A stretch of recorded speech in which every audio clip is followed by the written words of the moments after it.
গতকালকে স্থগিত করা হয়েছিল, আজকে পুরোপুরি বাতিল করে দেয়া হলো। বলছি এনসিপি নেত্রী মনিরা শারমিনের মনোনয়ন সংরক্ষিত মহিলা আসনে এই মনোনয়ন এনসিপি থেকে দেয়া হয়েছিল।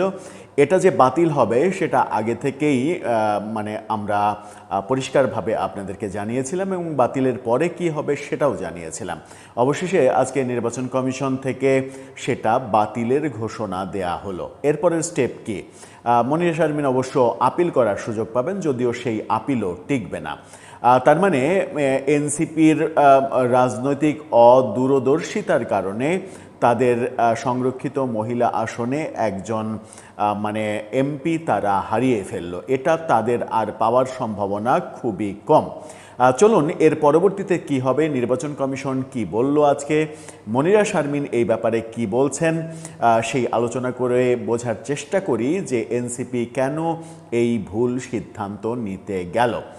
থাকবেন পলিটিক্স টিভির নিয়মিত। ছিলাম এনসিপির রাজনৈতিক অদূরদর্শিতার কারণে মনিরা শারমিনকে তারা মনোনয়ন দিয়েছিল। তারা ভাবছিল যে প্রফেসর ইউনূসের আমলে তারা যা চেয়েছে, যেভাবে চেয়েছে সেভাবেই হয়েছে, সেই ধারা এখনও অব্যাহত থাকবে।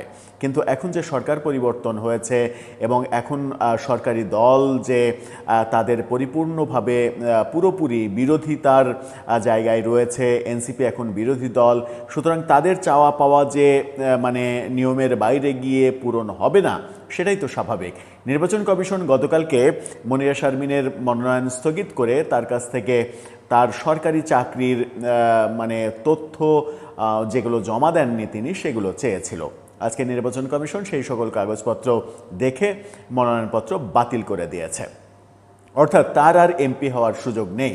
এখন যেটা হবে সেটা হচ্ছে যে তিনি আপিল করতে পারবেন, কিন্তু সেই আপিলেও এটা টেকার কোনো সম্ভাবনা নেই। গণমাধ্যমের শিরোনামটা দেখে নিন। কালের কণ্ঠ বলছে এনসিপি নেত্রী মনিরা শারমিনের মনোনয়নপত্র বাতিল। এই বাতিলের ইস্যুতেই নির্বাচন কমিশন থেকে আজকে জানানো হয়েছে যে এটা বাতিল হয়েছে, আপিল করা যাবে। আপিলের নিষ্পত্তি হবে 27 ও 28 এপ্রিল। 12 মে হবে ভোট। বিরোধী দলের জোট মনোনীত সংরক্ষিত নারী আসনে মনোনয়নপত্র জমা দিয়েছিলেন তিনি, আজকে সেটা বাতিল হলো। বিস্তারিত তথ্য, কবে কোন প্রতিষ্ঠানে চাকরি করেছেন তার তথ্য গতকালকে চেয়েছিল নির্বাচন কমিশন।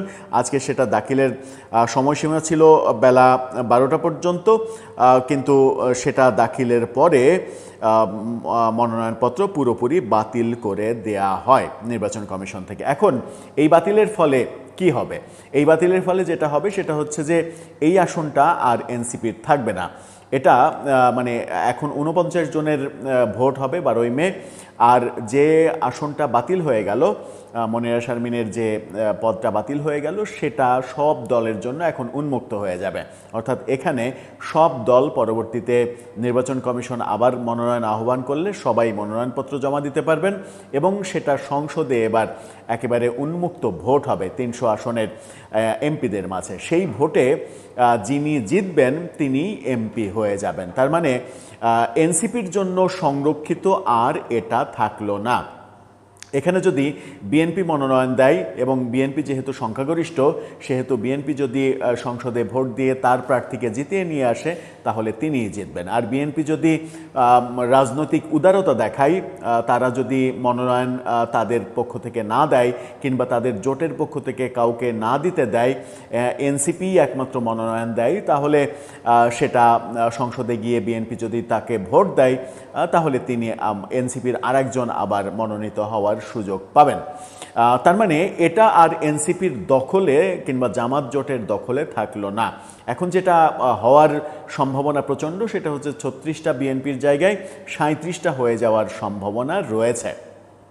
সেই ক্ষেত্রে দেখার বিষয় যে বিএনপি এই জায়গায় কাকে মনোনয়ন দেয়, কিংবা বিএনপি মনোনয়ন না দিয়ে কৌশলে তার জোটের শরিকদের কাউকে দিয়ে মনোনয়ন দেওয়ায় কি না।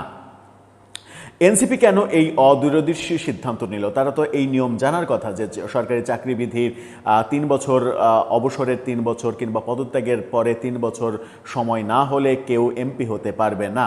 মনিরা শারমিন এই ব্যাপারে আজকে ডেইলি স্টারকে বলেছেন যে তিনি এটা জেনেই এই নিয়ম তার বেলায় খাটবে না, এই আত্মবিশ্বাসেই তিনি মনোনয়নপত্র জমা দিয়েছেন এবং এখনও তিনি মনে করেন যে আপিল করলে তিনি আপিলে জিতবেন, কারণ তার ধারণা যে সরকারি চাকরিবিধির যে ধারা সেই ধারা তার চাকরির বেলায় প্রযোজ্য হবে না, কারণ তিনি 10ম গ্রেডে চাকরি করেন এবং একটি ব্যাংকে চাকরি করেন। এটা তার বেলায় নাকি প্রযোজ্য হবে না, আপিলে তিনি জিতবেন এই বক্তব্য দিয়েছেন।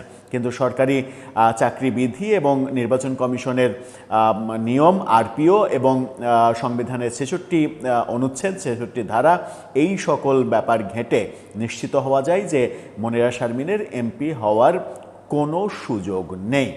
দর্শক, আপনার কি ভাবনা? এরপরে কি হবে? বিএনপি কি রাজনৈতিক উদারতা দেখিয়ে এরপরে যখন এটা উন্মুক্ত হয়ে যাচ্ছে তখন তারা মনোনয়ন না দিয়ে এনসিপিকেই সুযোগ দেবে, নাকি এটা বিএনপির দখলে চলে যাবে? আপনার মতামত জানিয়ে লিখতে পারেন আমাদের